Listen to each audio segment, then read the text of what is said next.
2022 में जब भारत की आजादी के 75 साल हो, तब हिंदुस्तान के गरीब से गरीब व्यक्ति को भी रहने के लिए उसको अपना घर मिल जाए, ये काम मैंने सर पे लिया। आज हम 2017 में खड़े हैं।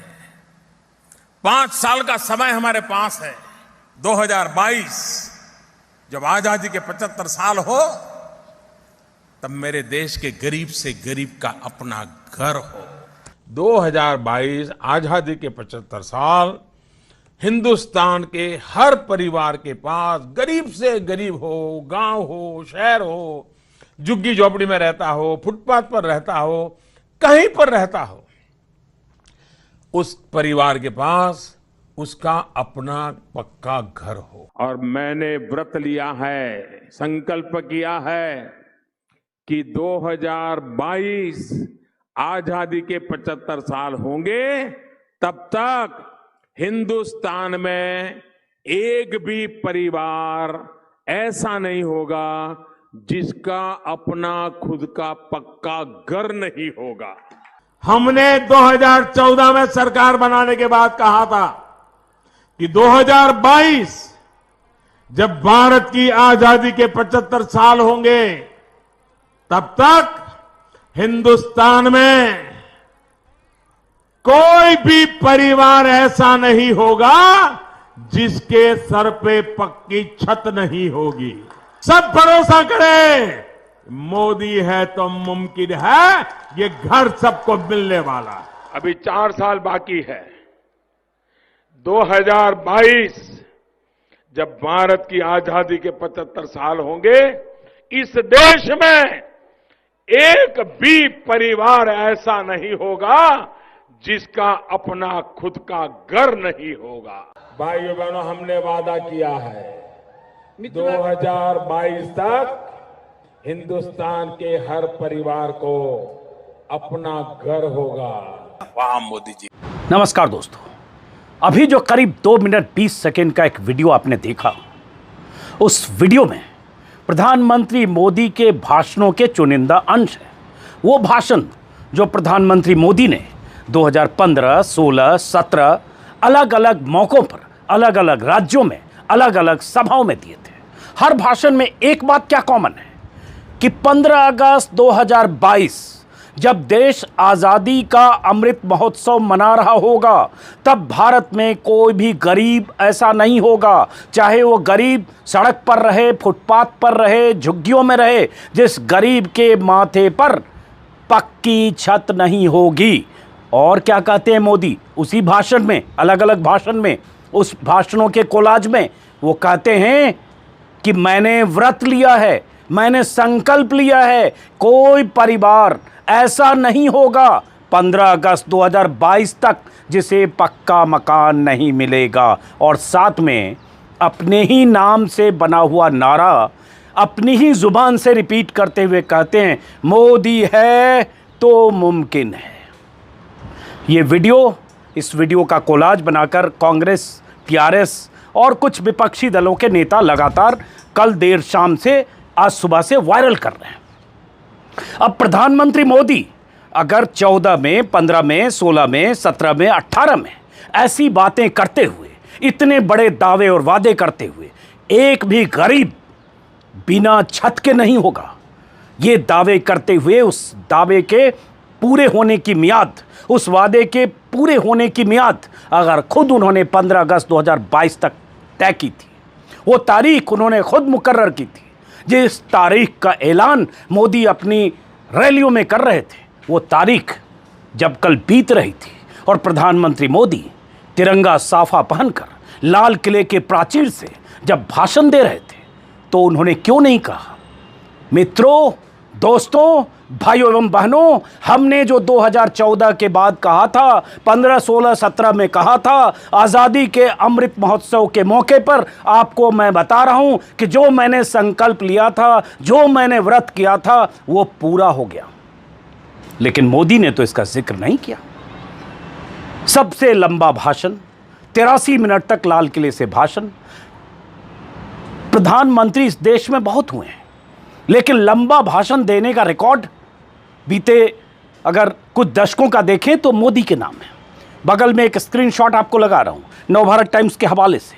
कौन प्रधानमंत्री कितना लंबा बोलता रहा है लाल किले से 15 अगस्त को। वाजपेयी तो 25 और 30 मिनट ही बोलते थे, Manmohan Singh 35 minute, 40 minute, 45 minute, 50 minute, 32 minute, ऐसे ही अधिकतम 50 मिनट, ज़्यादातर 40, 32, 35 मिनट। मोदी 60 से 90 मिनट, इस बार 83 मिनट। और उन्हीं वादों का जिक्र नहीं, उन्हीं वादों के पूरे होने का जिक्र नहीं जो वादे 5-6 साल से वो लगातार करते रहे। अभी आंकड़े भी नहीं पता कि इस देश में कितने लोग अभी भी फुटपाथ और सड़कों पर हैं। लेकिन एक तस्वीर मैंने भी दिखाई और मेरे पास कई शहरों से ऐसे वीडियो आ रहे हैं, क्योंकि मैंने आप सबसे अपील की थी कि कैसे बिना छत के प्लास्टिक के शेड के नीचे या फ्लाईओवर के नीचे या किसी ओवरब्रिज के नीचे अलग अलग शहरों में अभी भी लाखों लोग रह रहे हैं। इसका कोई आंकड़ा अधिकृत तौर पर नहीं है, अनुमानित आंकड़े जो मैंने रिसर्च किए उसमें 3 से 5 करोड़ बताए जा रहे हैं। ये अलग बात है कि प्रधानमंत्री आवास योजना के तहत बीते कुछ सालों में 3 करोड़ से ज़्यादा मकान शहरी और ग्रामीण क्षेत्र में दिए गए, ये सरकार का दावा है। लेकिन सवाल ये उठता है, उन बेघरों का क्या जिन्हें उम्मीद प्रधानमंत्री ने जगाई थी।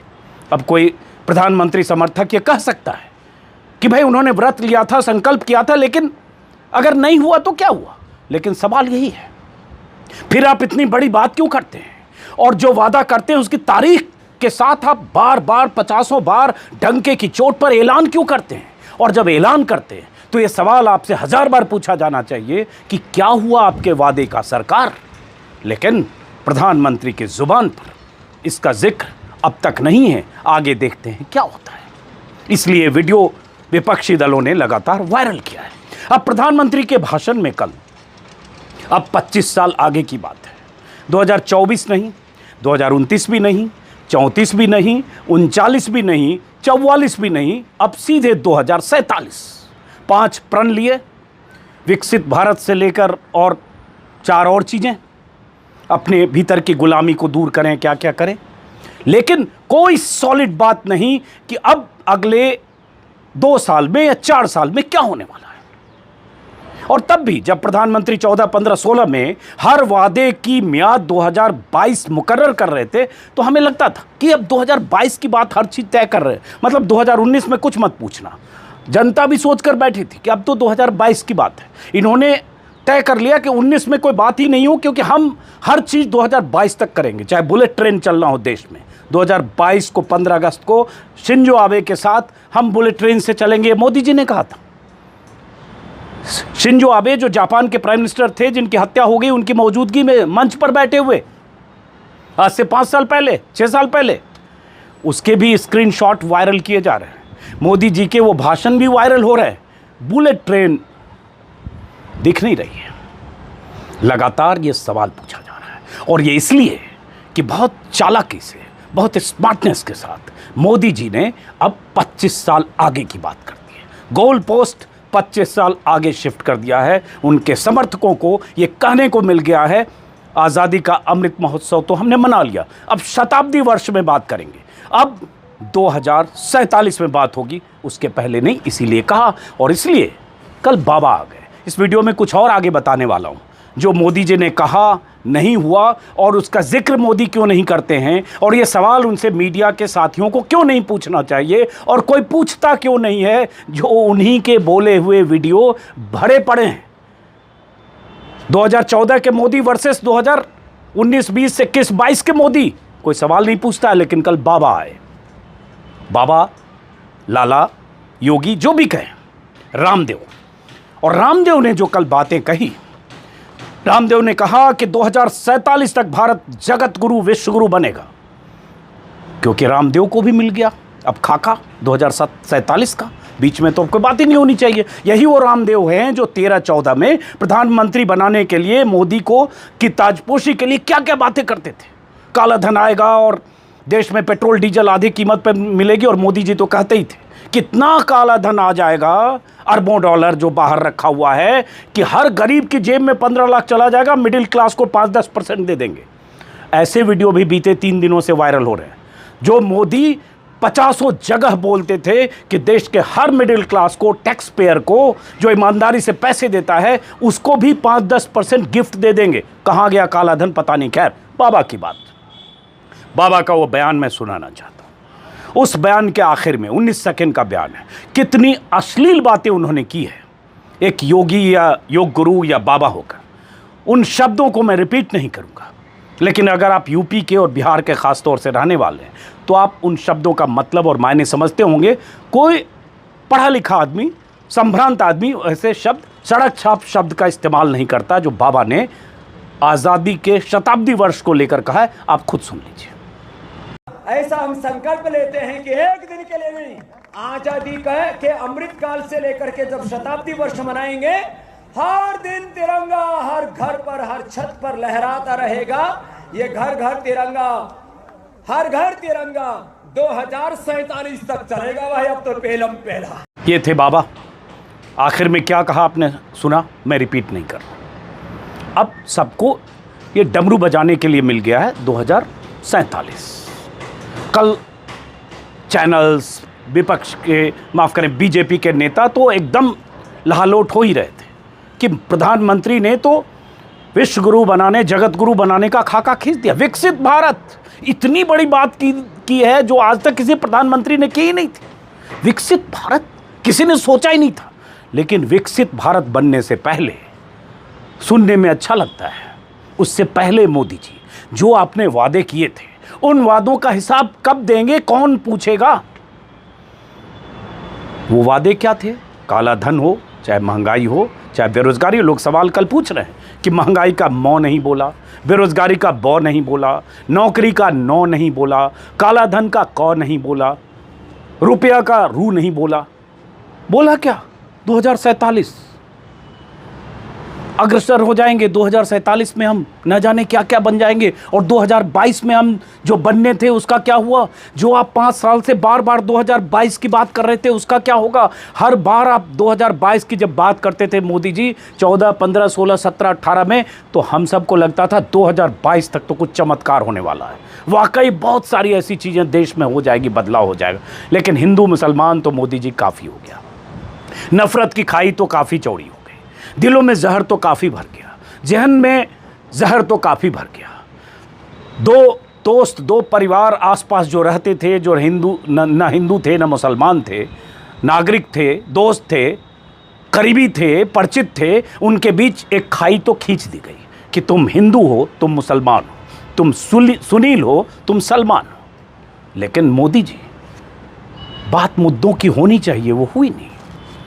महंगाई की बात, मोदी जी क्या बोलते रहे महंगाई पर। आगे मैं कुछ परिवारवाद की बात भी बताऊंगा, लेकिन पहले जरा सुनिए महंगाई पर मोदी जी क्या बोलते थे। सुनिए। महंगाई कम हुई कम? जरा ये मेरी बंजारा बहनें बैठी है, बताइए, हुई कम? आप महिलाओं के बीच जाते हो तो इसका तो जवाब दो कि महंगाई क्यों कम नहीं हो रही है। सुन लिया कैसे मोदी जी सामने भीड़ को पूछते थे, कम हुई, महंगाई कम हुई, कोई तो बताओ महंगाई कब कम होगी। मोदी जी अब आप तो बताइए महंगाई कब कम होगी। आप ही तो ये कहते थे, और ये भाषण भी फरवरी 2014 का है। उस समय बहुत बोलते थे मोदी जी। उस समय के मोदी जी क्या कमाल के मोदी जी थे, कमाल की बातें करते थे। देश को न जाने क्या क्या देने, कहाँ पहुँचाने, क्या क्या सपने दिखाते थे। अच्छे दिन तो 2 शब्द थे, लेकिन मोदी जी के जुबान से जो वादे निकलते थे, जो उम्मीदें निकलती थी, लगता था उम्मीदों का हिमालय खड़ा है और हर शख्स उस हिमालय के नीचे खड़ा है। बस मोदी जी देश में आएंगे और हर शख्स हिमालय के ऊपर पर माउंट एवरेस्ट पर जाएगा, उम्मीदों के माउंट एवरेस्ट पर, और झंडा फहराएगा। झंडा तो कल लाल किले से फाड़ गया। आज़ादी का अमृत महोत्सव मना लिया गया। मेरे घर के ऊपर भी झंडा है, आज भी लगा हुआ है। आपके घरों और छतों पर भी झंडा है। उम्मीदों का झंडा जो फहराना चाहते थे, वादों के पूरे होने का झंडा जो फहराना चाहते थे, उसका क्या हुआ ये कौन पूछेगा मोदी जी से। मोदी जी ने कल कुछ और बातें की, परिवारवाद, नारी के सम्मान की बात। बहुत माहौल बनाया कि मोदी जी नारी की कितनी चिंता करते हैं। एक वीडियो फिर आज वायरल है, कल शाम से, वो भी उस वीडियो को देखिए, खुद तय करिए कथनी और करनी का फर्क क्या होता है। जब बोलते हैं कि नारी का सम्मान करना चाहिए, ये मानसिक विकृति है, इसे दूर करना चाहिए और हम ये संकल्प लें कि आज से हम नारी का सम्मान करेंगे।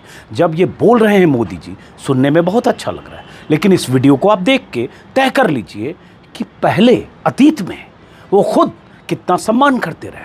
ये वीडियो वैसे ही विपक्ष के नेताओं ने कोलाज बनाकर वायरल किया है, देखिए।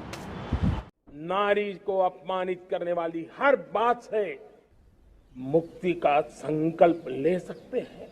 भाइयों बहनों, बता दीजिए, इस देश में कभी किसी ने 50 करोड़ की गर्लफ्रेंड देखी है? 50 करोड़ की गर्लफ्रेंड। नारी को अपमानित करने वाली हर बात से मुक्ति का संकल्प ले सकते हैं। आदरणीय दीदी, ओ दीदी, दीदी, ओ दीदी। नारी को अपमानित करने वाली हर बात से मुक्ति का संकल्प ले सकते हैं। मेरी आपको प्रार्थना है, रेणुका जी को कुछ मत कीजिए। रामायण सीरियल के बाद ऐसी हंसी सुनने का आज सौभाग्य मिला है।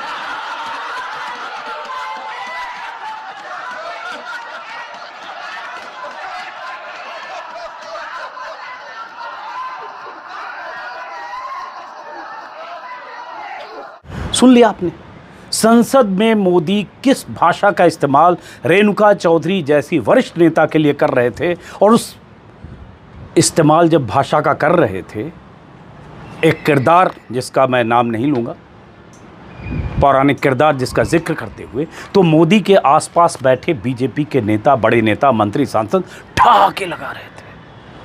किसी को नहीं लगा कि ये बात अपमानजनक है, सब ठहाके लगा रहे थे, मजाक उड़ा रहे थे।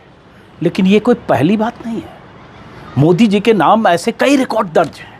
50 करोड़ की गर्लफ्रेंड, कांग्रेस की विधवा।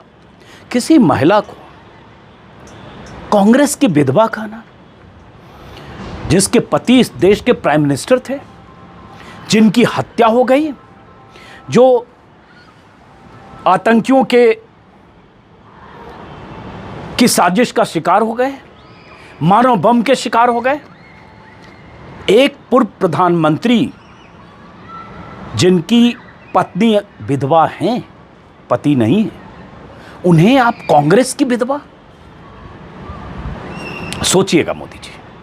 और इसके अलावा 50 करोड़ की गर्लफ्रेंड सुनंदा पुष्कर के लिए, ओ दीदी, ये मोदी जी हैं। तो हाथ कंगन को आरजी, क्या किसी और को सुनने की जरूरत नहीं है। उसके बाद तो बाकी लिस्ट देखेंगे तो किसने क्या कहा, उसमें बहुत सारे बीजेपी में है। मायावती के लिए इस तरह की अश्लील भाषा का इस्तेमाल करने वाले दयाशंकर, उनकी पत्नी, वो सब बीजेपी में है। दर्जनों नेता हैं, लेकिन बाकियों की बात क्या करें जब मोदी जी खुद यही कहते रहे। लेकिन लाल किला के प्राचीर से विश्व को संदेश देना है कि हम कितने बहुत संस्कारी हैं, कितने हम मर्यादा की कितनी बात करते हैं, भारत को दिशा देने की कितनी बात करते हैं, कितनी दूर तक सोचते हैं। करनी और कथनी का फर्क यही दिखता है जब मोदी ऐसी बातें करते हैं। और जब मैं आज ये वीडियो कर रहा हूं, मैं जानता हूं कि आप में से बहुत लोगों को बुरा लगेगा, जो मोदी समर्थक हैं, नाराज होंगे, गाली देने लगेंगे कि तुम हर वक्त मोदी की बात करते हो। हाँ, हर वक्त मोदी की बात करता हूं, ज़्यादातर वक्त, क्योंकि मोदी देश के प्राइम मिनिस्टर हैं, क्योंकि मोदी ने ही अच्छे दिन के वादे किए थे, क्योंकि मोदी से ही देश को उम्मीद थी, 8 साल से वही प्राइम मिनिस्टर है। तो बात तो उनकी करनी होगी। 12 परिवारवाद की बात, मोदी जी परिवारवाद की बात जब कर रहे थे, और जब की, तालियां तो बजी, लेकिन सारे चैनलों में, स्टूडियो में, बहसों में विपक्ष नेताओं की कुंडली खंगालते हुए, विपक्ष के नेताओं को टारगेट पर लाते हुए क्या कुछ कहा गया। परिवारवाद मतलब सिर्फ गांधी परिवार होता है क्या, या परिवारवाद का मतलब वो भी होता है जो स्क्रीन पर आपको ये जो चेहरे दिख रहे हैं, आप देख रहे होंगे, ये किसी परिवार का हिस्सा है कि नहीं? स्क्रीन पर जो देख रहे हैं, इसमें कौन कौन है?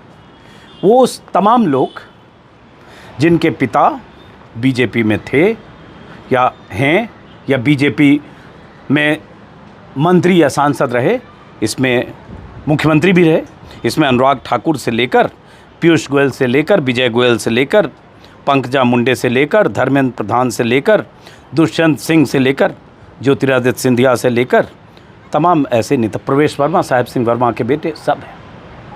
पिता किसी का मुख्यमंत्री, किसी का पिता मंत्री, किसी का पिता सांसद, किसी का पिता कोषाध्यक्ष, किसी का पिता कुछ, किसी का पिता कुछ, पुत्र भी है, तीसरी पीढ़ी भी कुछ लोगों के हैं। तो ये परिवारवाद नहीं है। चूँकि ये बीजेपी में है तो इसलिए ये परिवारवाद नहीं है। और वो परिवारवादी अगर बीजेपी में चले आए कांग्रेस से भी तो परिवारवाद नहीं है, कांग्रेस में है तो परिवारवाद है। इसमें तो जितिन प्रसाद का चेहरा नहीं देख रहा हूँ, वो भी है। तो ये परिवारवाद पर बात करने वाले प्रधानमंत्री मोदी, भ्रष्टाचार पर बात करने वाले, कोई शक नहीं कि ईडी ने बहुत कार्रवाई की है, कोई शक नहीं कि विपक्ष के कई नेताओं पर आरोप है, लेकिन सवाल तो ये भी है कि वो कई नेता जिन पर भ्रष्टाचार के आरोप थे वो बीजेपी में शामिल हुए समय समय पर, उसमें सुखराम भी शामिल हैं, जिनके बेड के नीचे से 3 करोड़ या 2 करोड़ मिला था। मुकुल रॉय से लेकर कई नाम हैं। और ऐसे भी ईडी तो सिर्फ विपक्ष के नेताओं को टारगेट करती है।